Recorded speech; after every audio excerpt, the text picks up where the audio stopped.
कि आईपीसी की जो धारा है जिसमें चोरी की संपत्ति को अगर आप जानबूझकर अपने पास रखते हैं या खरीदते हैं तो ये धारा लागू होती है। इससे ज्वेलर्स आजकल काफ़ी परेशान हैं। यही जानने की कोशिश करते हैं। हमारे साथ एआईजेजीएफ के सेक्रेटरी नितिन केडिया जी है। बहुत बहुत शुक्रिया नितिन जी। सर, ये क्या मामला है? और एक वीडियो भी अभी वायरल हो रहा है, ग्रुप के जरिए आ रहा है कि जगदीश मालवीय जो साक्षी ज्वेलर्स से हैं, मुंबई के घाटकोपर इलाके से, उनकी दिक्कतें बड़ी है। पुलिस उन्हें पकड़ कर ले गई थी इसी मामले में, 411 के मामले में। क्या पूरा मामला है? नमस्कार विश्वमन जी, धन्यवाद कि इतना ज्वलंत मुद्दा जो है वो आपके प्लेटफॉर्म से आज उठ रहा है और इससे देश के जो ज्वेलर्स हैं समस्या है वो आज सरकार तक पहुंचेगी।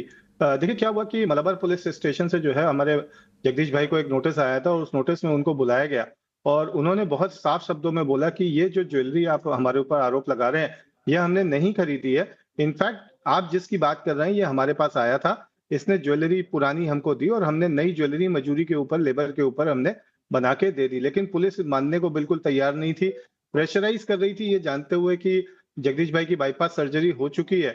और उसी प्रेशराइजेशन में जब उन्होंने उनको डराया कि हम आपको 10 साल के लिए जेल भेज देंगे और आपके पास बचने का कोई उपाय नहीं है, तो विश्वमन जी जगदीश भाई को उसी समय वहां पे वो फेंट हो गए और बड़ी मुश्किल से फिर पुलिस ने उनको पानी वानी पिला के वहां पे उठाया और आज सुबह उनका टेंशन में ब्लड प्रेशर इतना हाई हो गया कि उनको आज हॉस्पिटल में एडमिट कराना पड़ा है। और इस तरह के फॉल्स केसेस न केवल महाराष्ट्र बल्कि पूरे देश में हमें देखने को मिलते हैं, जहां पे जीएसटी पे करने वाले, इनकम टैक्स पे करने वाले ज्वेलर की बात नहीं सुनी जाती है, बल्कि सुना जाता है एक चोर, एक आरोपी की बात के ऊपर ध्यान दिया जाता है और उस चोर और आरोपी की बात पे जो है एक सम्मानजनक व्यापारी जो बेचारा टैक्स पे कर रहा है उसकी इज्जत का पूरी तरह से फजीहत निकाल दी जाती है। विश्वमोहन जी, तो इस तरह के और भी कई मामले आ रहे होंगे। 411 ये तो आजकल ज्वेलरी की चोरी बहुत आम हो गई है।